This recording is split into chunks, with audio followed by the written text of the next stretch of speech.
है, रूस और यूक्रेन की जंग लगातार भयानक होती जा रही है। इसका अपडेट हम आपको दे रहे हैं, लेकिन अब इस जंग में पाकिस्तान की भी एंट्री हो गई है। चौंक गए ना आप? जी हां, रूस के सीनेटर ने सनसनीखेज दावा किया है। दावा यह किया है कि पाकिस्तान यूक्रेन को एटमी तकनीक देने की कोशिश में है। दरअसल जेलेंस्की की सेना रूसी सेना का मुकाबला तो कर रही है, लेकिन रूस के एटमी वॉर से निपटने के लिए उसके पास कोई एटम बम नहीं है। इसलिए यूक्रेन भी अब एटमी ताकत बनने की कतार में है और यही वजह है कि अब वो पाकिस्तान से एटमी तकनीक हासिल करने में जुटा है। पाकिस्तान आखिर ऐसा क्यों कर रहा है? क्या पाकिस्तान को कहीं से इशारा मिला है? रूस के इस दावे के बाद क्या अब पुतिन के निशाने पर पाकिस्तान भी आ गया है? करेंगे तमाम सवालों की पड़ताल, लेकिन देखिए रिपोर्ट।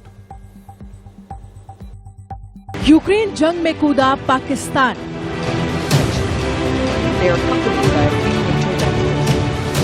यूक्रेन को दे रहा एटमी ज्ञान।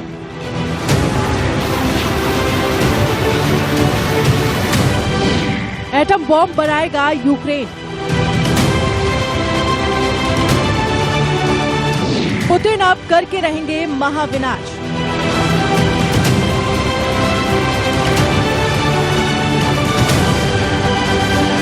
अमेरिका के पास परमाणु बॉम्ब, चीन के पास एटम बॉम्ब, रूस के पास न्यूक्लियर बॉम्ब। इसके अलावा महज कुछ और देशों के पास ही महाविनाशक एटम बॉम्ब है। लेकिन अब कंगाल पाकिस्तान तबाही का ज्ञान यूक्रेन को देने की खतरनाक साजिश रच रहा है। अभी तक रूस और यूक्रेन की जंग घातक हथियारों से लड़ी जा रही है।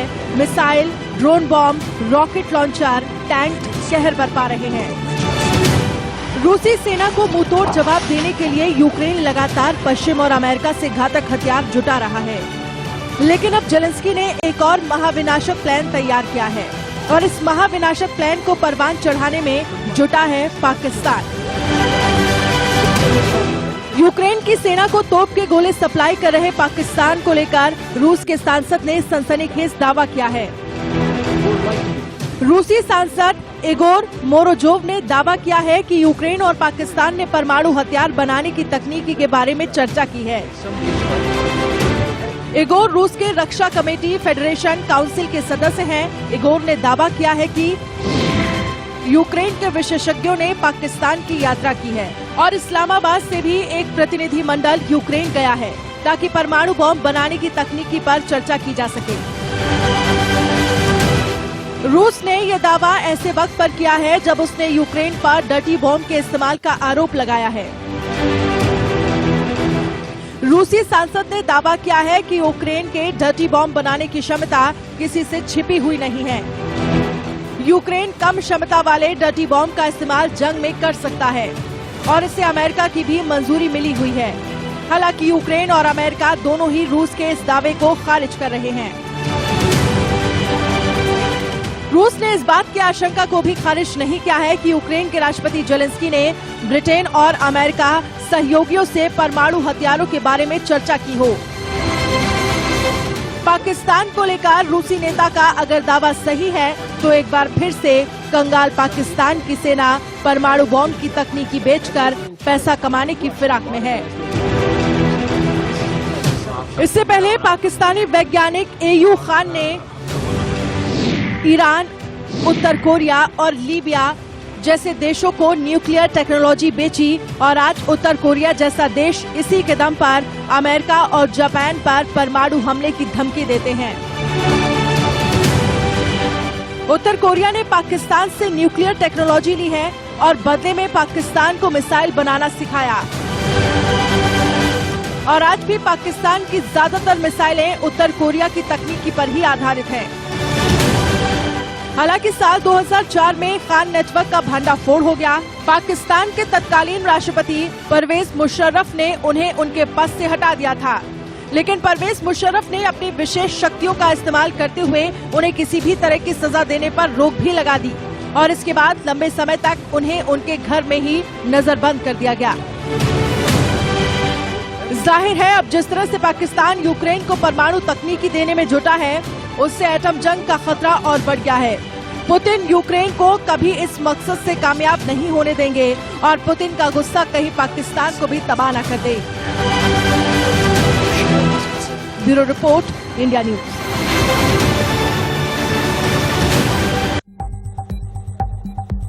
तो अब सबसे बड़ा सवाल है कि आखिर क्यों दे रहा है यूक्रेन को परमाणु बम पाकिस्तान? क्या इस तरह के संकेत हैं? क्या अमेरिका के इशारे पर यूक्रेन की मदद की जा रही है? अमेरिका के कहने पर यूक्रेन को एटमी तकनीक दी जा रही है? पाकिस्तान की नई सरकार अमेरिका परस्त है, शायद इसलिए ऐसा किया जा रहा है। और इमरान खान भी ये आरोप कई बार लगा चुके हैं। अमेरिका के विदेश मंत्रालय ने बयान भी दिया था। बयान क्या था? पाकिस्तान ने परमाणु हथियारों को सुरक्षित रखा है, यह भी बात की गई थी। बाइडेन पाकिस्तान की प्रतिबद्धता पर पूरा भरोसा रखते हैं। अमेरिका की पाक को 45 करोड़ डॉलर की मदद दी जा रही है। F-16 फाइटर जेट के रखरखाव के लिए यह मदद दी गई थी रूस के खिलाफ। पाक का इस्तेमाल क्या वाकई अमेरिका कर रहा है? क्योंकि अमेरिका फ्रंट में आना नहीं चाहता, इसलिए तमाम ऐसे जो देश हैं उनको वो सामने रख रहा है। कुछ संकेत इस तरीके से हैं, ये जानकारी निकल कर आ रही है और इस जानकारी के पीछे जो सबूत हैं, जो तथ्य हैं, वो बताते हैं कि यूक्रेन और रूस युद्ध में, इस जंग में पाकिस्तान की एंट्री हो गई है। डिफेंस एक्सपर्ट है मेजर जनरल अनुज माथुर, इस वक्त हमारे साथ जुड़ गए हैं। उन्हीं के पास हम चलेंगे, उन्हें जानने की कोशिश करेंगे। अनुज साहब, मैं आपसे यह पूछना चाहता हूं कि पाकिस्तान की अगर एंट्री हुई है तो इसके पीछे का कारण क्या है, इसके पीछे का संकेत क्या है? देखिए, जैसा कि आपने अपनी रिपोर्ट में बहुत ही अच्छे सटीक तरीके से बताया है, ये पहली बात तो ये अभी कंफर्म नहीं है कि पाकिस्तान की इसमें एंट्री हुई है या नहीं। और अगर एंट्री हुई भी है तो क्या वो सिर्फ कन्वेंशनल वेपन्स उनको दे रहे हैं या न्यूक्लियर टेक्नोलॉजी ट्रांसफर कर रहे हैं। पाकिस्तान एक ऐसा देश है जो कि इस चीज के लिए जाना जाता है। उन्होंने पहले भी न्यूक्लियर टेक्नोलॉजी स्मगल करके ईरान को बेची है, स्मगल करके नॉर्थ कोरिया को उन्होंने आज इस परिस्थिति में पहुंचा दिया है कि नॉर्थ कोरिया आज पूरी दुनिया के लिए एक बहुत बड़ा खतरा बन चुका है। तो ये वो कर सकने के काबिल हैं, केपेबल हैं। और शायद यही वजह है कि अमेरिका, देखिए आप इस बात को अच्छी तरह से समझ लें कि इस तमाम जो एक्टिविटी चल रही है यूक्रेन में, वेस्ट ईस्टर्न यूरोप में, उस तमाम एक्टिविटी का जो रिंग मास्टर है वो अमेरिका है। इसमें किसी को संशय नहीं होना चाहिए। और चूंकि जो सारा कंट्रोल वहां से कर रहे हैं, तो पहले वो यूक्रेन को मदद देते जा रहे हैं लगातार, और किसी तरह से वो चाहते नहीं है कि ये युद्ध समाप्त हो। अब वो ऐसी कंट्रीज का इस्तेमाल कर सकते हैं जो कि इस चीज के लिए पहले से ही जाने जाते हैं। आप अगर देखेंगे तो शुरू जब ये युद्ध हुआ था तो पहला व्यक्ति जो रशिया गया था और रशिया के साथ हाथ मिलाना चाह रहा था, और उससे पहले चाइना में उन्होंने रशिया के साथ एक ट्रॉइका बनाने का प्रयास किया था, वो इमरान खान थे। तो पाकिस्तान उस समय रूस की तरफ अपना झुकाव दिखा रहा था। और अब देखिए पाकिस्तान की परिस्थिति, सबसे बड़ी समस्या पाकिस्तान की यह है कि उनके पास पैसा नहीं। हर वो चीज वो करने को तैयार हैं जिससे कि उनको फाइनेंशियल बेल आउट किसी तरीके से मिल जाए जी। तो वो हर वो काम करने को मेरे हिसाब से तैयार रहेंगे जो कि उनको अमेरिका करने के लिए कहेगा, क्योंकि अगर उनको फाइनेंशियल बेल आउट चाहिए तो वो अमेरिका के अलावा कोई और उनको दिलवा नहीं सकता। अमेरिका ने उनको ऑलरेडी FATF की ग्रे लिस्ट से बाहर करवा दिया है। तो ये तमाम चीजें अगर आप इन सारे क्लॉक्स को इकट्ठा जोड़ेंगे तो आपको एक पिक्चर बनती हुई नजर आएगी कि पाकिस्तान की अमेरिका मदद कर रहा है, और इसलिए कर रहा है कि वो पाकिस्तान का रशिया के खिलाफ। बिल्कुल आपने ठीक है। और अगर ये मदद हो रही है तो क्या इसके पीछे शर्तें हैं? क्या इसके पीछे अमेरिका है, अमेरिका का दबाव है? इस पर विस्तार से आपसे और चर्चा करेंगे। लेकिन यूक्रेन परमाणु बम हासिल कर पुतिन सीधे चुनौती देना चाहते हैं, लेकिन पुतिन के पास पहले से ही परमाणु बम का बड़ा भंडार है। परमाणु बम हासिल करने और उसके इस्तेमाल के खतरों के बीच हम आपको दिखाते हैं कि परमाणु बम की बात करना आसान है, लेकिन अगर इसका उपयोग हुआ तो कितना विनाशकारी होगा, इसे समझिए।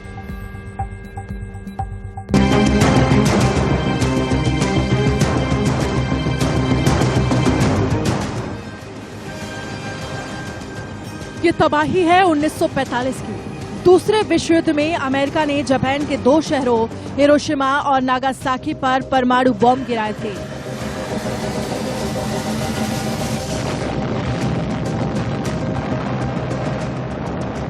उसके बाद जो तबाही मची, उसकी यादें अभी तक लोगों के जहन में हैं। पुतिन के एटमी हमले की चेतावनी के बाद मौत का ये मंजर एक बार फिर दुनिया को नजर आ रहा है।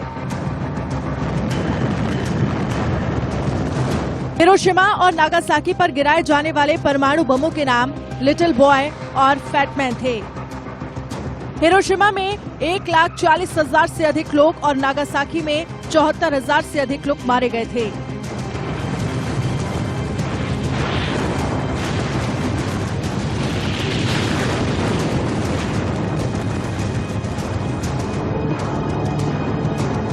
ICAN के मुताबिक अगर आज के समय में कई सारे परमाणु हथियारों का इस्तेमाल होता है तो इसमें करोड़ों लोग मारे जाएंगे।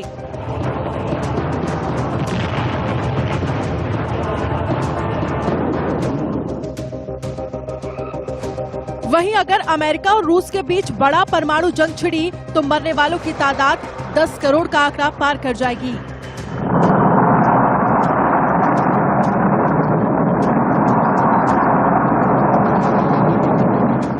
अगर अमेरिका और रूस के बीच परमाणु युद्ध में 500 परमाणु बॉम्ब का इस्तेमाल हो जाता है तो आधे घंटे के अंदर 10 करोड़ से ज्यादा की मौत हो जाएगी।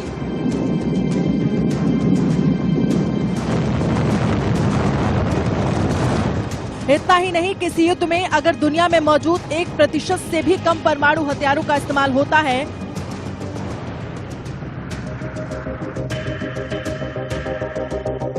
तो इससे 2 अरब लोग भुखमरी की कगार पर पहुंच जाएंगे। पूरा हेल्थ सिस्टम भी तबाह हो जाएगा। घायलों को इलाज भी नहीं मिल सकेगा। 15 टन के 100 बॉम्ब धरती का पूरा सिस्टम बिगाड़ सकते हैं। क्लाइमेट सिस्टम बुरी तरह प्रभावित होगा। धरती का तापमान तेजी से कम होने लगेगा। इतना धुआं निकलेगा जो धरती की सतह पर जम जाएगा। कम से कम 10% जगहों पर सूरज की रोशनी नहीं पहुंचेगी। अमेरिका और नाटो के देश रूस से इसलिए भी टकराने से कतरा रहे हैं क्योंकि रूस के पास बेहद विध्वंसकारी हथियार हैं। इन हथियारों से रूस अपने किसी दुश्मन को तबाह कर सकता है। इन हथियारों की तैनाती करने से ही दुश्मन खौफ खाने लगते हैं।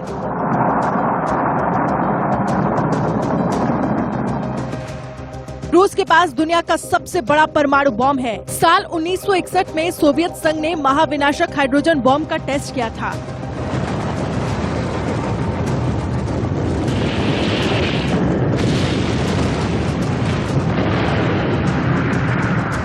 अमेरिका ने जापान के हिरोशिमा पर जो परमाणु बॉम्ब गिराया था उससे यह हाइड्रोजन बॉम्ब 3,333 गुना अधिक शक्तिशाली था।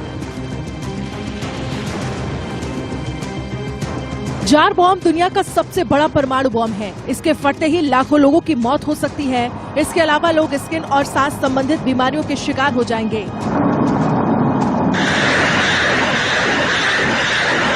रूस की किंजल हाइपरसोनिक मिसाइलें भी बेहद खतरनाक है। रूस के MiG-31 लड़ाकू विमानों में इस हाइपरसोनिक परमाणु मिसाइल को लगाया गया है। अमेरिका और नाटो के पास भी परमाणु हथियारों का जखीरा है। इसीलिए माना जा रहा है कि अगर परमाणु युद्ध हुआ तो हर तरफ विनाश ही विनाश नजर आएगा। Bureau report, India news.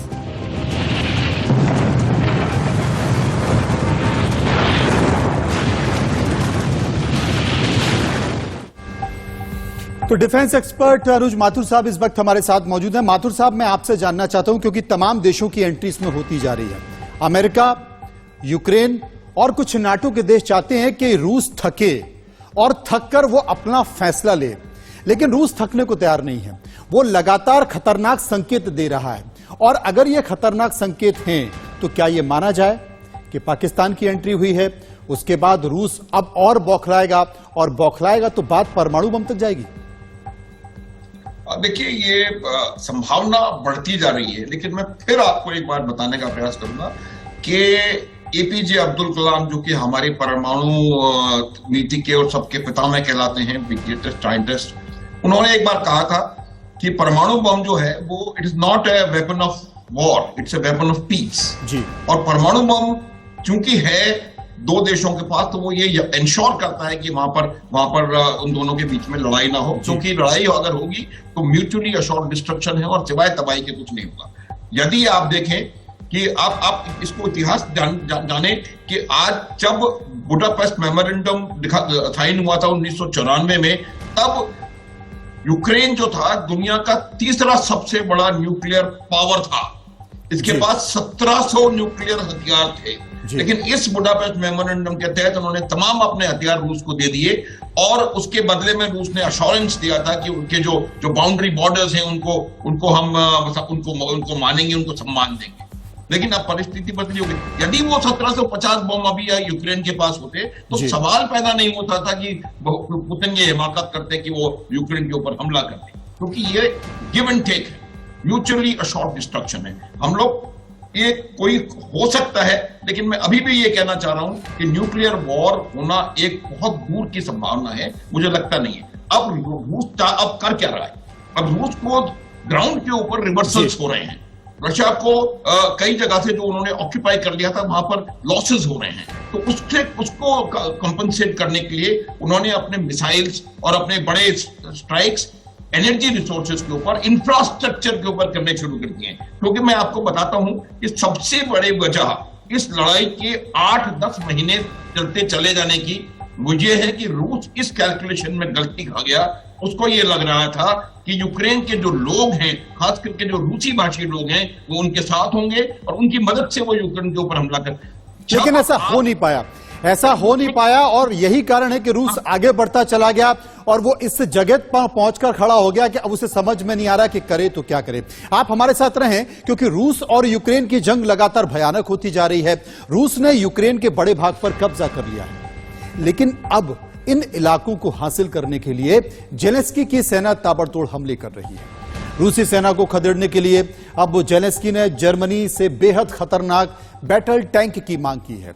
ये बैटल टैंक कौन सा है और कैसे जंग का रुख मोड़ सकता है, इस खबर को देखेंगे तो आपको समझ में आ जाएगा।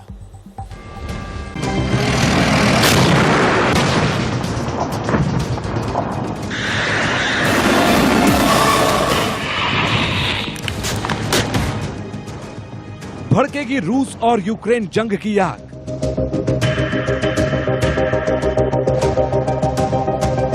पुतिन ज़ेलेंस्की के बीच जंग आर पार।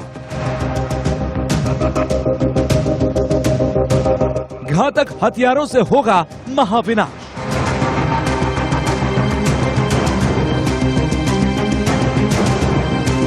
रूसी सेना पर होगा अब चीता से प्रहार।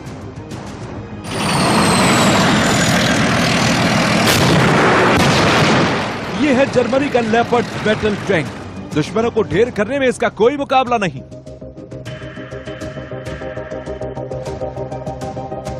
जंग में हवा का रुख बदलने की रखता है ताकत। इसके सामने जो आया खाक में मिल गया। यूक्रेन की जंग में Germany leopard battle tank game changer साबित हो सकते हैं। इसीलिए यूक्रेनी राष्ट्रपति ज़ेलेंस्की ने अब इन टैंकों को हासिल करने के लिए पूरा जोर लगा दिया है।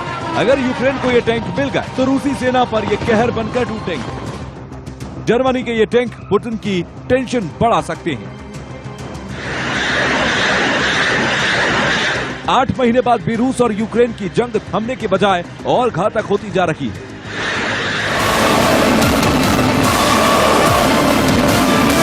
पुतिन ने यूक्रेन के कई शहर तबाह कर दिए। कई शहरों को रूस में मिला लिया गया, लेकिन अब यूक्रेनी सेना भी रूसी सेना पर कहर बनकर टूट रही है।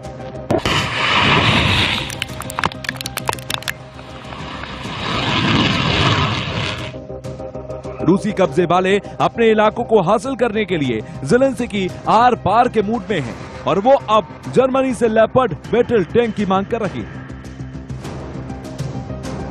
लेपर्ड 2 टैंक जर्मनी सेना का बेहद खतरनाक और ताकतवर टैंक है। इसे जर्मनी की क्रॉस माफे कंपनी ने बनाया है। यह टैंक जर्मनी की सेना में साल 1979 में शामिल हुआ था। 20 से ज्यादा सेनाओं में यह टैंक तैनात है। लेपर्ड 2 के 15 से ज्यादा और भी वर्जन है। यही वजह है कि यूक्रेन में ये कैंपेन तेजी से चलाया जा रहा है और जर्मनी से अपील की जा रही है कि वो रूस के खिलाफ जंग में यूक्रेन की मदद के लिए अपने लियोपार्ड बैटल टैंक मुहैया कराए।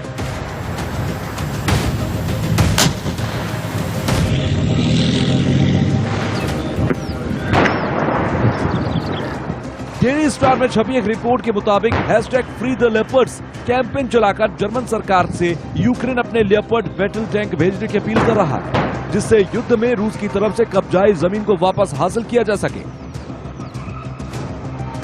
हालांकि जर्मनी अब तक लेपर्ड बैटल टैंक को लेकर यूक्रेन की अपील को नकारता रहा, लेकिन यूक्रेन के राष्ट्रपति जेलेंस्की के सहयोगी माइखाइलो पोडोलिक का दावा है कि दोनों देश के सौदे के करीब हैं। माइखाइलो पोडोलिक के मुताबिक उन्हें लगता है कि वो लेपर्ड बैटल टैंकों के लिए अपने जर्मन साथियों के साथ आम सहमति बना पाएंगे। हम यूरोप की सुरक्षा के लिए कोई भी कीमत चुकाने को तैयार हैं, लेकिन हथियारों के साथ हमारी मदद करें। जुलाई में ही पोलैंड ने जर्मनी पर लेपर्ड टैंक यूक्रेन को देने का दबाव बनाया था और टैंक न देने पर नाराजगी भी जताई थी। इस दबाव के बाद जर्मनी ने अपनी सफाई में कहा था कि हमने जुलाई के आखिर में यूक्रेन को हथियारों की बड़ी खेप भेजी है। कीव को कई मल्टीपल रॉकेट लॉन्चर और 3 सेल्फ प्रोपेल्ड हॉवित्जर सिस्टम दिए गए हैं। वैसे अभी 1 महीने पहले जर्मनी ने जेलेंस्की की गुहार पर 5 एयर डिफेंस सिस्टम भी दिए हैं। इन्हीं एयर डिफेंस सिस्टम की बदौलत यूक्रेन रूस पर कहर बनकर टूट रहा है। इस बीच अमेरिका ने यूक्रेन पर रूस के बढ़ते हमलों को देखकर $28 करोड़ का सुरक्षा सहयोग दिया। अमेरिका के रक्षा मंत्री लॉयड ऑस्टिन ने इसकी जानकारी दी। अपने ट्वीट में उन्होंने लिखा कि अमेरिका यूक्रेन की हर संभव मदद करने के लिए वचनबद्ध है। अमेरिका यूक्रेन की कुछ समय तक नहीं बल्कि लंबे समय तक मदद के लिए तैयार है।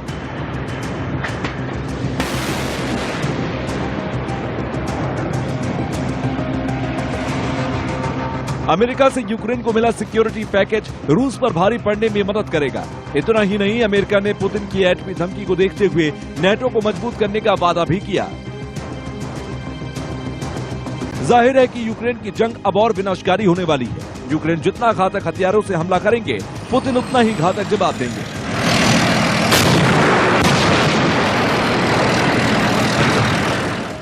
कर्च ब्रिज पर हुए हमले के बाद पूरी दुनिया पुतिन का गुस्सा देख चुकी है। Bureau report, India news.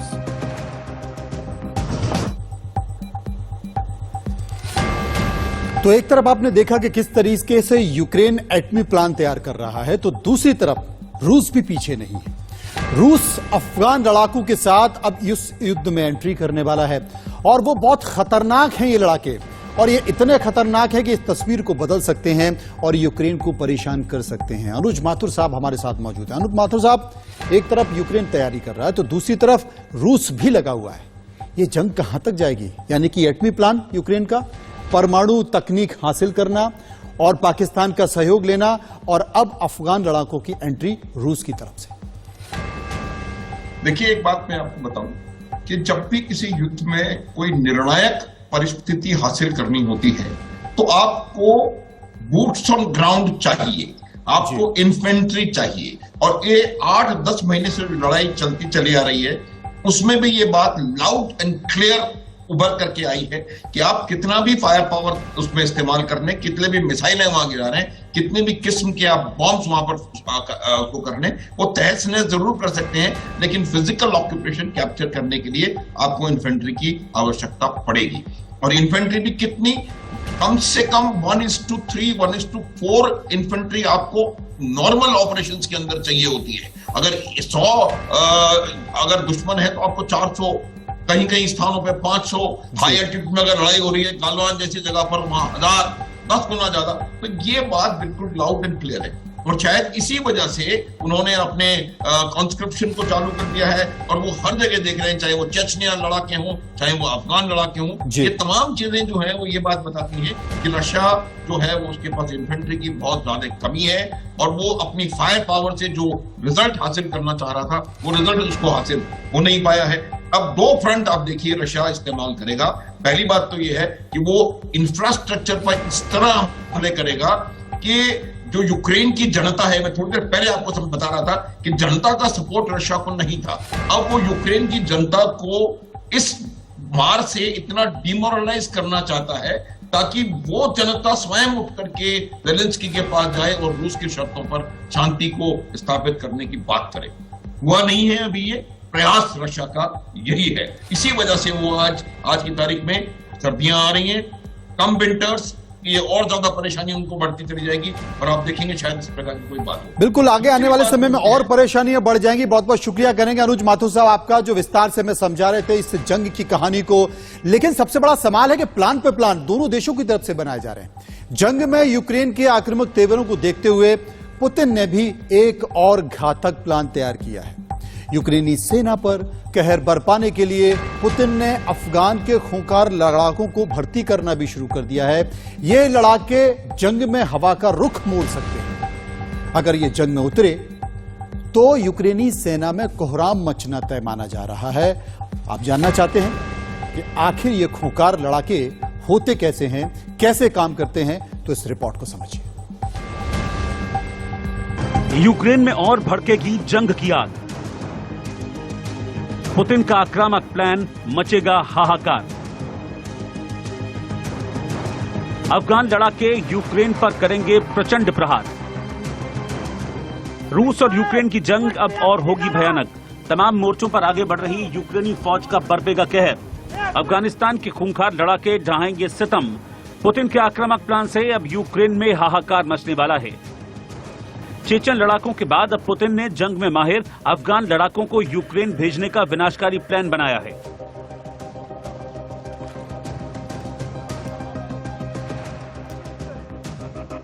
Crimea bridge पर हुए हमले के बाद रूस नए सिरे से घातक हमले कर रहा है। वहीं रूस अब अमेरिका में ट्रेनिंग कर चुके अफगानिस्तान की स्पेशल फोर्स के सैनिकों को अपनी सेना में शामिल कर रहा है। इसके लिए उन्हें तरह तरह के लालच भी दिए जा रहे हैं, जिसमें $1500 हर महीने सैलरी और परिवार की सुरक्षा भी शामिल है।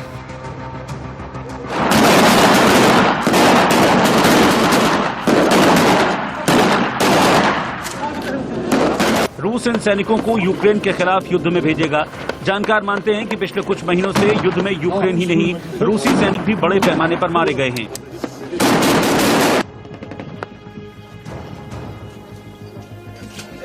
रूस में नौजवानों को जबरन सेना में भर्ती किया जा रहा है। हाल ये है कि रूसी लोग चुपके देश भी छोड़ रहे हैं।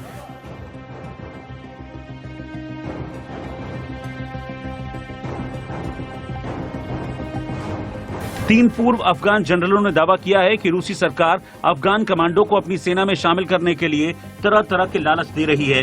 इसमें बढ़िया सैलरी और उनके परिवार की सुरक्षा भी शामिल है, जो तालिबान की सरकार में अफगानिस्तान में फंसे हुए हैं। पूर्व अफगान जनरलों का दावा है कि वो लड़ाई नहीं करना चाहते हैं, लेकिन उनके पास कोई विकल्प नहीं है। ईरान में दर्जन या अधिक कमांडो छिपे हैं, जो तालिबान शासन के बाद अफगानिस्तान छोड़कर भाग गए थे, लेकिन अभी भी उनके परिवार वाले अफगानिस्तान में फंसे हैं।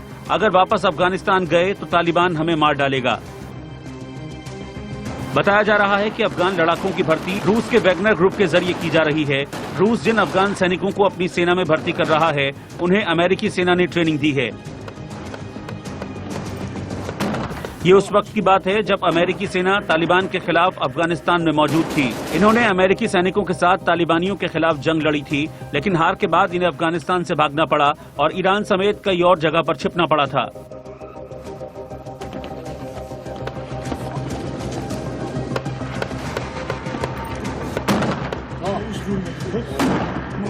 ये अफगान कमांडो स्पेशली ट्रेंड हैं। ये वो भयंकर लड़ाके हैं जो पल भर में दुश्मनों की सेना में तबाही मचाकर परिणाम को पलट सकने में काबिल हैं। पुतिन ने इससे पहले खूंखार चेचन लड़ाकों को यूक्रेन भेजा था। चेचन कमांडर रमजान कादिरोव ने यूक्रेन के खिलाफ जंग को जिहाद बताया था और ऐलान किया था कि यूक्रेनी सैनिकों को खाक में मिला देना है। कादिरोव को पुतिन का बेहद खास माना जाता है।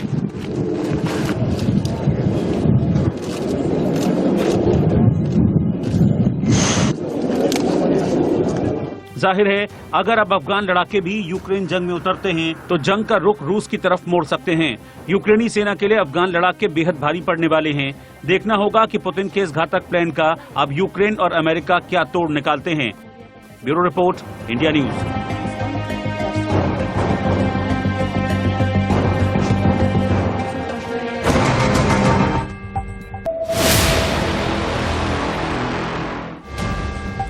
जी हां, ये बात करते हैं मोरबी, मातम और मोदी की। गुजरात के मोरबी में हुए ब्रिज हादसे के बाद प्रधानमंत्री नरेंद्र मोदी ने घटनास्थल का मुआयना किया।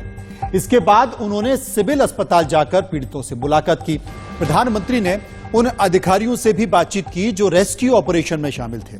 रविवार को शाम 6:30 बजे मोरबी में बड़ा हादसा हो गया था। हैंगिंग ब्रिज टूटने की वजह से कई लोग नदी में डूब गए।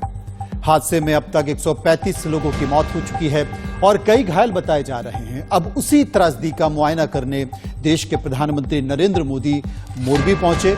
वहां लोगों का हालचाल जाना, अस्पताल में गए। जैसा कि पहली तस्वीर में आप देख रहे हैं, उस पुल का बारीकी से निरीक्षण किया और इसके साथ साथ पीड़ितों के परिजनों से भी मिले।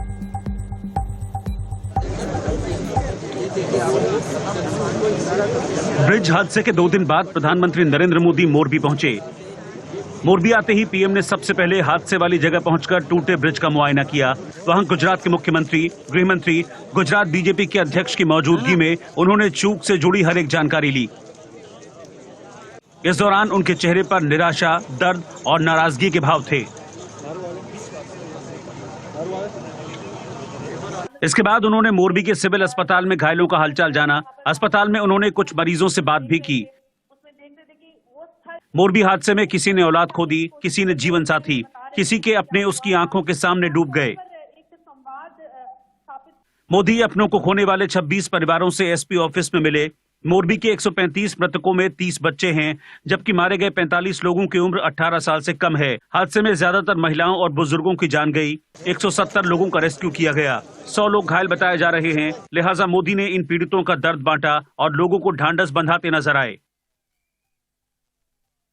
जिस तरह से आपने देखा कि पीएम आए थे, पीएम सीधे आके जिस तरह से उन्होंने पहले तो पुल की जो स्थिति थी, जो पुल जहां से टूटा था, सारी जगह का जो है उन्होंने निरीक्षण किया पहले तो। उसके बाद सीधे वो हर्ष संघवी से सवालात करने लगे और हर्ष संघवी ने भी पूरी जानकारी के साथ उनको बताया किस तरह से जिस तरह से उन्होंने इशारा किया, आप समझ सकते हैं कि उन्होंने बताया कि जो ब्रिज था वो यहाँ से केबल यहाँ से शुरू हुई थी और यहाँ से ये केबल टूटनी पहले से शुरू हुई थी और उसके बाद जो है एक एक करके केबल टूटा गया और पूरा ब्रिज जो है वो धराशायी हो गया। और सामने मैं आपको दिखाना चाहूंगा, ये जो जगह है वहाँ से जो बीच में जो एक जाली जो टूटी हुई है, वहीं से पुल जो है वो नीचे धराशायी हो गया था। लोग जो है वहीं से नीचे गिरे थे। उसके बाद जो एक एक करके नीचे की जो एल्यूमिनियम की जो फॉइल थी वो गिरती गई और लोग जो है नदी में धराशायी होते गए। इस तरह से तस्वीरें जो सामने आई थी दिल दहलाने वाली थी और उसी के लिए जब वो कल जो एकता नगर में जब जन संबोधन कर रहे थे तब उनकी आंखों में एक तरह से आंसू आ गए थे और उनके जो बातें करने जो बता रहे थे, वो बात कर रहे थे, उनकी बातों में एक दर्द छुपा हुआ था। मैं आपको पहले ये बता दूं कि ब्रिज कहां से शुरू हुआ था, वो वहां कहां पर खड़े थे। आप देख सकते हैं अभी जहां से ये ब्रिज जो था यही ये वो जगह है कि जहां से प्रधानमंत्री अभी थोड़ी देर पहले यहाँ पर खड़े थे। गृह राज्य मंत्री हर्ष संघवी थे और उनके साथ मुख्यमंत्री भूपेंद्र भाई पटेल भी उपस्थित थे, लेकिन वो सीधे हर्ष संघवी से जो है वो बात करने के लगे। ऊपर जिस तरह से जब ये पीएम ने पूछा हर्ष संघवी से कि आप देखिए ऊपर की तरफ जो है आप देख सकते हैं वहां पर से ही केबल जो है टूटने की जो है वो शुरुआत हुई थी, यानी कि पूरी तरह से। फिर पीएम ने पूछा कि आगे इसके जो इस तरह से टूटा है उसका क्या कारण है। तब हर्ष संघवी ने बताया कि जिस तरह से जो लोग थे वो काफी मात्रा में यहाँ पर उपस्थित थे और उसी वजह से जो है ये केबलें जो लगाई गई थी वो केबलें एक एक करते जो है टूटती गई। मैं कैमरामैन से कहूंगा कि केबल भी जो है वो आपको दिखाए। पहले ये केबल जो आप देख सकते हैं इस छोर पे दाई बाजू एक केबल है, ऐसी एक बाई बाजू भी एक केबल थी वो टूट चुकी है। वो भी पीएम ने हर्ष संघवी से पूछा कि इस तरह पे ये ब्रिज जो है ये केबल जो आप देख सकते हैं टूटी हुई है, तो किस तरह से ये केबल टूटी, क्या इसकी कैपेसिटी नहीं थी? असल में हमारे संवाददाता जो तस्वीरें आपको दिखा रहे हैं, इसके पहले मोरबी ब्रिज के हादसे की जो तस्वीरें सामने आई वो बेहद डरावनी थी। सिर्फ 5 सेकंड में सब कुछ तबाह हो गया और जो नजर आया वो देखने लायक नहीं था।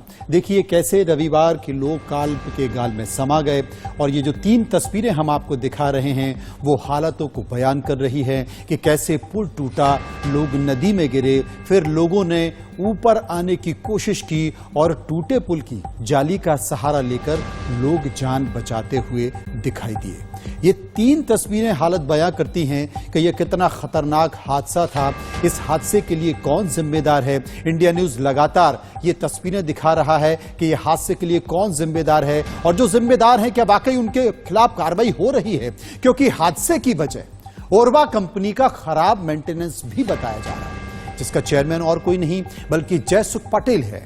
इंडिया न्यूज ने इसकी तहकीकात की जिसमें दिखा कि पुल खराब मटेरियल से तैयार किया गया था। हालांकि जयसुख पटेल का दावा है कि 8 साल पुल को कुछ नहीं होगा, लेकिन सिर्फ और सिर्फ 5 दिन में यह पुल ढह गया। अब तक 9 लोग गिरफ्तार किए गए हैं, इनमें ओरवा कंपनी के अफसर भी शामिल हैं और इसी कंपनी को ब्रिज की जिम्मेदारी दी गई थी। 134 लोगों की अब तक जो है इसमें जान चली गई है, 9 लोगों को इसमें से गिरफ्तार भी कर लिया गया है। जो ये पुल मैं आपको दिखाना चाहूंगा कि ये जो पुल है, इसी पुल में आप देख सके पुल का सिर्फ एक छोर है, ऐसे 2 छोर थे और बीच में जो था वो जो फुटपाथ था वो बीच में था। इसमें अभी एक ही पाथ रह गया, आप देख सकते हैं। एक पाथ पूरा जो है धराशायी हो गया है। इंडिया न्यूज जो है इसकी इन्वेस्टिगेशन कर रही है। आपको मैं दिखाना चाहूंगा, ये जो आप देख सकते हैं केबल है, ये केबल आप देख सकते हैं, मैं आपको दिखाना चाहूंगा, देख सकते हैं आप, ये केबल है। इसी केबल के ऊपर जो है इस पुल को जो है बनाया गया था। 140 साल से भी पुराना ये ब्रिज है। इसी केबल को जो है यहाँ पर इन लोगों जो ओरेवा कंपनी है उनके द्वारा जो बताया जा रहा था कि इसको रिनोवेट किया गया है, तार को, केबलों को बदला गया है। लेकिन कल जब FSL वाले जब यहाँ पर आए थे तब उन्होंने देखा कि ये जो केबल है, केबल का पूरा उन्होंने डायमेंशन लिया, गेज लिया, केबल के अंदर कितने तार है उसको उन्होंने देखा, एक केबल की लोडिंग कैपेसिटी कितनी है। कि आप लाइव दृश्य ये इंडिया न्यूज एक्सक्लूसिव देख रहे हैं, ये ही केबल है जिस पर ये पूरा ब्रिज था वो टिका हुआ था और परसों रात को जो है लोडिंग कैपेसिटी ओवर होने की वजह से धराशायी हो गया। अब कुछ स्थानिक लोग जो है वो यहाँ पर उपस्थित है, हम उनसे बात करेंगे क्योंकि जब ये घटना जब घटित हुई तब स्थानिक जो लोग थे वही सबसे पहले रेस्क्यू में आगे आए थे। NDRF SDRF की टीम थी, पुलिस प्रशासन था, वो सब बाद में आए थे। पहले जो कामगिरी जो शुरू की थी वो स्थानिक लोगों ने की थी। वैसे तो 100 आदमी की बजाय 7 से 8 गुना लोग इसमें चढ़ा दिए थे। जैसे कि 100 होना चाहिए उसके बदले 700-800 लोग बिठा दिए थे ऊपर घूमने के लिए। त्योहार का माहौल था तो घूमने वाले भी बढ़ गए थे। फिर कोई मस्करी करने वाले लड़के भी थे जिसने ब्रिज झुलाया। वैसे तो मस्ती मानते, लेकिन हमारा मोरबी वाला का नियम ही है कि ब्रिज पे चलते हैं तो झुलाते भी है। यहाँ से नीचे के केबल पहले टूटे हैं, उसकी वजह से पूरा पटिया का जो है ना नीचे बैठ गया है बराबर। और उसी टाइम 10 से 15 मिनट में मेरे ये राइट साइड वाले लोकल रहने वाले, लेफ्ट साइड में लोकल रहने वाले लोग कूद कर रेस्क्यू किया है सबको। तो वहाँ थे नहीं, हमको तो पता चला, सब हम पानी में गिरे और आदमी को निकालने में हम थे। अच्छा, आपने जब निकाला सब ज्यादातर उसमें से कौन थे? महिलाएं थी, बच्चे थे? बच्चे ज्यादा थे, बच्चा ज्यादा थे, महिला कम थी, बच्चे ज्यादा थे। असल में हादसे के पहले हादसे की कई बार गवाही दे चुका है ये पुल। जी हां, पुल पुराना होने से इसकी कई बार मरम्मत हो चुकी है। हाल ही में 2 करोड़ रुपए की लागत से 6 महीने तक ब्रिज का रिनोवेशन किया गया। गुजराती नववर्ष यानी कि 25 अक्टूबर को ही यह दोबारा खुला था। आपको 25 अक्टूबर की वो तस्वीर भी दिखाते हैं, वो वीडियो आपको दिखाते हैं जब मरम्मत करने वाली कंपनी ओरेवा के चेयरमैन जयसुख पटेल ने परिवार के साथ इस पुल का उद्घाटन किया, उसका फीता काटा। और जब यह फीता कटा तो क्या उन्होंने ये जरूरी नहीं समझा कि एक बार इस बात की तस्दीक कर लें कि ये पुल ठीक से बना है, इसका रेनोवेशन ठीक से हुआ है। ये 2 तस्वीरें आपको दिखाई देती हैं कि किस तरीके से इसका उद्घाटन किया जा रहा है। तालियां बजाई जा रही हैं, लेकिन ये तालियां किस चीज की हैं?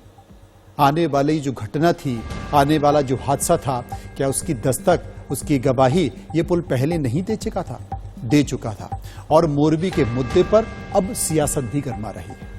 क्या कहना है कांग्रेस नेता दिग्विजय सिंह ने, इसे पहले सुन लीजिए। कलेक्टर, एसपी सब यहाँ मीटिंग कर रहे थे, यहाँ से कम 10-15 मिनट दूर। उनको जानकारी मिलने के बाद भी मीटिंग समाप्त नहीं हुई, मीटिंग चलती रही। और जब वे यहाँ आए, ना यहाँ पुलिस थी ना कोई व्यवस्था थी। पहली बात तो यह है कि 17 रुपए प्रति व्यक्ति का टिकट लिया गया। यहाँ कैपेसिटी जो मुझे बताई गई वो 50-60 से ज्यादा इसमें कैपेसिटी नहीं थी। तो दिग्विजय सिंह ने यह बताया कि किस तरीके से लापरवाही की गई है। लेकिन मोरबी पुल हादसे पर एक बड़ी खबर आपको बता दें। कोर्ट ने 4 आरोपियों को 5 दिन के लिए रिमांड पर भेज दिया है। 5 आरोपियों को कोर्ट ने जुडिशियल कस्टडी में भेजा है। 3 सुरक्षाकर्मी और 2 क्लर्क इसमें शामिल हैं, जिन्हें जुडिशियल कस्टडी में भेजा गया है। कोर्ट ने पुलिस से मांगी थी 10 दिन की रिमांड, और अब इस रिमांड में कोर्ट में यह भी बात रखी पुलिस ने कि हम इनसे पूछताछ करना चाहते हैं, हम इनसे जानकारी निकालना चाहते हैं और यह भी पूछना चाहते हैं कि आखिर इस घटना का जिम्मेदार है कौन, किसकी लापरवाही की वजह से यह पूरी घटना हुई है। कोर्ट से 10 दिन की रिमांड मांगी गई थी, लेकिन फिलहाल कोर्ट ने जुडिशियल कस्टडी में भेज दिया है। 3 सुरक्षाकर्मी और 2 क्लर्क को जुडिशियल कस्टडी में भेजा है। रिमांड भी दी है 5 दिन की, और इन 5 दिनों में बहुत सारी बातों का खुलासा होगा, पूछताछ की जाएगी कि आखिर किसकी गलती है, कौन जिम्मेदार है। जो सुरक्षा मापदंड पूरे किए जाने थे वो नहीं किए गए, क्यों नगर पालिका से वो अनुमति नहीं मिली जो कि जरूरी थी, कौन इसके लिए जिम्मेदार है, ये भी पता करने की कोशिश की जा रही है। और ये पता करते करते बहुत देर हो जाएगी, लेकिन तमाम लोग ऐसे हैं, उनके परिजन ऐसे हैं, वो अब भी न्याय मांग रहे हैं और ये पूछ रहे हैं कि इस हादसे का जो भी जिम्मेदार है, क्या उसे वो सजा मिलेगी जो सजा मिलनी चाहिए। देश के प्रधानमंत्री नरेंद्र मोदी जब मौके पर पहुंचे, उन्होंने तमाम हालातों के जरिए ये जानने की कोशिश की कि आखिर इस घटना का जिम्मेदार कौन है। लेकिन ओरेवा कंपनी के एमडी पर अब तक एफआईआर नहीं हुई है और वो पकड़ा नहीं गया है। और अगर वो पकड़ा नहीं गया है तो क्यों नहीं पकड़ा गया, इसका जिम्मेदार कौन है, ये सवाल अब भी देश में गूंज रहा है। और सीधे चलेंगे न्यूज रूम, हमारे सहयोगी हमारे साथी इस वक्त मौजूद हैं, उन्हीं के पास चलेंगे। किस तरह की जानकारी है? बिल्कुल, जिस प्रकार से ये पूरी घटना हुई है, पिछले 48 कलाक में हमने सबने देखा है, न सिर्फ मोरबी, न सिर्फ गुजरात, बल्कि पूरे विश्व में मोरबी को लेके एक शौक का वातावरण देखने को मिला था। आज भी प्रधानमंत्री मोदी वहां आए थे और कहीं ना कहीं देखा जा रहा है कि अगले कुछ दिनों में कोई बड़ी कार्रवाई हो सकती है। लेकिन इन सब के बीच में जो 9 आरोपियों को पकड़ा गया था, उनमें से खासतौर पर आपको दिखा दूं कि मोरबी झुलता पुल दुर्घटना मामले कोर्ट ने 4 आरोपियों को 5 दिनांक के रिमांड पे भेजा है। पुलिस ने खासतौर पर 10 दिन की रिमांड की मंजूरी मांगी थी, लेकिन 5 दिन के रिमांड की मंजूरी दी गई है।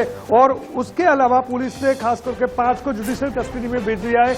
आपको दिखा दें कि जिस प्रकार से ये कुल 9 आरोपियों का आगे धीरे कार्रवाई हो रही है, सवाल कहीं ना कहीं अभी भी ये भी हो रहा है कि मूल कंपनी जो है ओरेवा, उनके मालिक की धरपकड़ क्यों नहीं हो रही है। एफआईआर में भी उनका नाम नहीं था। तो अभी सवाल ये है कि जो रिमांड में 5 दिन के लिए भेजा जा रहा है, उनसे क्या और चीजें बाहर आ रही है। बताया जा रहा है कि कहीं ना कहीं और भी कुछ नाम आ सकते हैं या और भी किसी की संडोवनी हो सकती है, और उसके साथ साथ कौन उसमें शामिल था, कैसे हुआ, ये सब चीज धीरे धीरे बाहर आएगी। बहुत बहुत शुक्रिया करेंगे आपका तमाम जानकारी के। जगह जगह हमारे सहयोगी हमें ये जानकारी दे रहे थे कि किस तरीके से कोर्ट में ये रिमांड मांगी गई थी और कितने दिनों की रिमांड मिली है। बहुत बहुत शुक्रिया जिगर आपका।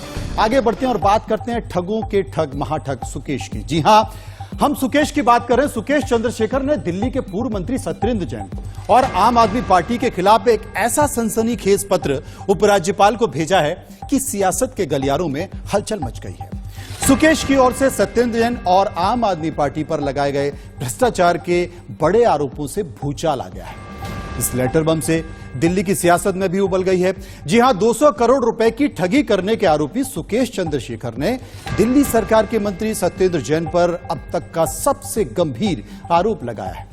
दरअसल सुकेश ने दिल्ली के एलजी को एक पत्र लिखा है जिसमें उसने दावा किया है कि वो सत्येंद्र जैन को 2015 से जानता था और इसने आम आदमी पार्टी के 50 करोड़ रुपए का कंट्रीब्यूशन भी किया है, जिसके बदले आम आदमी पार्टी ने साउथ इंडिया यानी कि दक्षिण भारत में पार्टी के मुख्य पद देने का बात भी सुकेश से की थी। इसके साथ साथ राज्यसभा में भेजने की भी बात की गई। इसके बाद बीजेपी नेताओं का अरविंद केजरीवाल और सत्येंद्र जैन पर बड़ा हमला किया गया है और ये कहा गया है कि जब ये तमाम सबूत सामने हैं, ये पत्र सुकेश का देखा जा रहा है, तो आखिर इस पर कार्रवाई क्यों नहीं की जाए। तो वही मामले में वार पलटवार का दौर भी जारी है। सुकेश के दावे पर बीजेपी आम आदमी पार्टी का हमलावर है, तो आम आदमी पार्टी भी आरोपों को सिरे से खारिज कर रही है। विश्वास को लेके आए थे। भारतीय जनता पार्टी ने जब देखा था कि पंजाब चुनाव वो हार रहे हैं तो कुमार विश्वास के कंधे पे बंदूक रख के चलाई। अब गुजरात के अंदर भारतीय जनता पार्टी की इतनी बुरी हालत हो चुकी है, इतनी बुरी हालत हो चुकी है कि उनको सुकेश चंद्रशेखर के कंधों के सहारे की जरूरत पड़ रही है। प्रधानमंत्री श्री नरेंद्र मोदी जी को, मतलब वो तो कहते हैं कि बहुत पॉपुलर हैं, तो अगर बहुत पॉपुलर है तो उन्हें तिहाड़ में लॉज्ड एक कॉनमैन, आप ही कह रहे हैं कॉनमैन है, मैंने सुना वो एक बार उसने किसी मुख्यमंत्री के बेटे को बन के पैसे लूटे, एक बार उसने कोई सीबीआई ऑफिसर बन के पैसे लूटे, एक बार उसने लॉ सेक्रेटरी बन के पैसे लूटे, एक बार उसने सीबीआई ऑफिसर पीएमओ का ऑफिसर बन के पैसे लूटे। तो वो जो कह रहा है वो उससे कुछ लिखवा के और मतलब उसके ऊपर उसके सहारे इनको अपना गुजरात चुनाव लड़ने की जरूरत पड़ रही है। आम आदमी पार्टी ने एक्सटॉर्शनिस्ट से एक्सटॉर्शन कर लिया है। लगभग 15 एफआईआर सुकेश चंद्रशेखर के खिलाफ है। बड़ी बड़ी एजेंसियां सुकेश चंद्रशेखर के खिलाफ जांच कर रही है। घूसखोरी, उगाही, फॉर्जरी, जालसाजी, ये सारे चार्ज सुकेश चंद्रशेखर के खिलाफ है। और आपको जान के आश्चर्य होगा, ऐसे महान सुकेश चंद्रशेखर के मित्र, आम आदमी पार्टी के मंत्री जो वर्तमान में जेल के चारदीवारी में बंद हैं, तिहाड़ में बंद हैं, वैसे सत्येंद्र जैन स्वयं थे। तो ये सुकेश चंद्रशेखर और सत्येंद्र जैन दोनों बड़े अच्छे मित्र हैं। जोरदार मित्रता थी इनके बीच में और ये एक चिट्ठी में सामने आया है। सुकेश चंद्रशेखर कहते हैं कि मैं 2015 से आम आदमी पार्टी से टच में हूं और तब से सत्येंद्र जैन मेरे घनिष्ठ मित्र हैं। बात यहीं पर खत्म नहीं हुई है, बात कुछ और भी है। आम आदमी पार्टी नेता आतिशी ने बीजेपी पर निशाना साधा। इसके साथ साथ और आगे भी बात निकली है, क्योंकि इस पूरे मसले पर लोकायुक्त में भी शिकायत की गई है। वरिष्ठ वकील विनीत जिंदल ने लोकायुक्त को एक चिट्ठी लिखी है और स्वतः संज्ञान लेने की भी मांग की है। करने के लिए हमारे साथ आम आदमी पार्टी की सीनियर लीडर आतिशी जी मौजूद हैं। गुजरात चुनाव से पहले जिस तरह से आरोप प्रत्यारोप का दौर है आम आदमी पार्टी और बीजेपी के बीच में, लेकिन एक बीजेपी ने आज बड़ा आरोप कॉनमैन सुकेश चंद्रशेखर को जोड़ते हुए लगाया। उन्होंने कहा कि सत्येंद्र जैन जो हैं उन्होंने वीवीआईपी ट्रीटमेंट देने के लिए 10 करोड़ रुपए लिए थे सुकेश चंद्रशेखर से। ये दावा सुकेश चंद्रशेखर ने एक लेटर में किया जो वायरल भी हो गया और फिर कहा गया कि वो एलजी को भेजा गया। क्या प्रतिक्रिया है आम आदमी पार्टी? हास्यास्पद है ये एक देश का सबसे बड़ा कॉनमैन, उसने किस को कहाँ घोटाला नहीं किया, किस को बेवकूफ नहीं बनाया, कहाँ फ्रॉड नहीं किया, उसकी लिस्ट बन जाए ना तो वो उस लिस्ट को पढ़ने में ही कई घंटे लग जाएंगे। देखिए, भारतीय जनता पार्टी छटपटा रही है।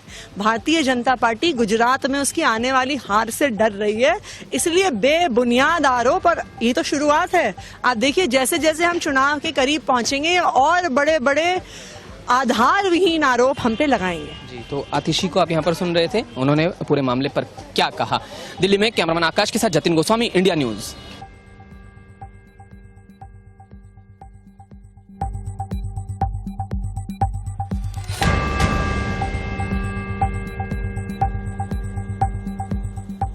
तो फिलहाल मेरे साथ खबरों के सफर में इतना ही। बाकी खबरों के लिए आप चलते रहिए इंडिया न्यूज के साथ।